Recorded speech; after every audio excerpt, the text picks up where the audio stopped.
Some people have expressed disbelief or mortification that in such a modern era, the year 2022, proper provisions have not been made for visually impaired and differently abled citizens to exercise their right to vote.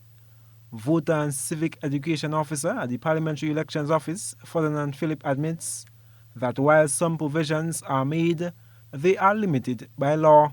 Now, we cannot go beyond that. And we are not saying, I know discussions have been engaged in this regard, but at the moment, we can only go by what our legislation allows. And so, yes, I understand what the caller is saying, but we cannot step beyond our remit in this case. Philip believes the legislation will be amended in the future to facilitate such a process.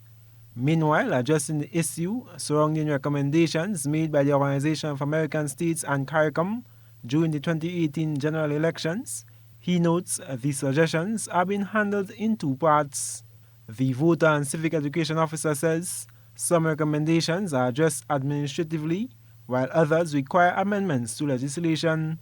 I am happy to announce to the caller and to others, we have constantly been hearing that cry for the issue of verification.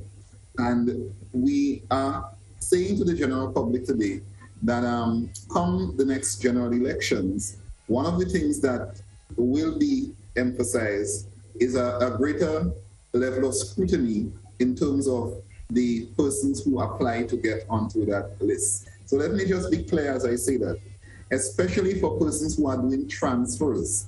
Philip used St. George South as a prime example, whereby there are substantial levels of transfers that require a more intensive vetting process. So what we are doing, what we have been doing, and persons will know that, some persons have noted that, is that once you actually have transferred from one constituency to another, and that is across the board, and I emphasize here, this is particularly for the transfers, a deeper level of verification will be required.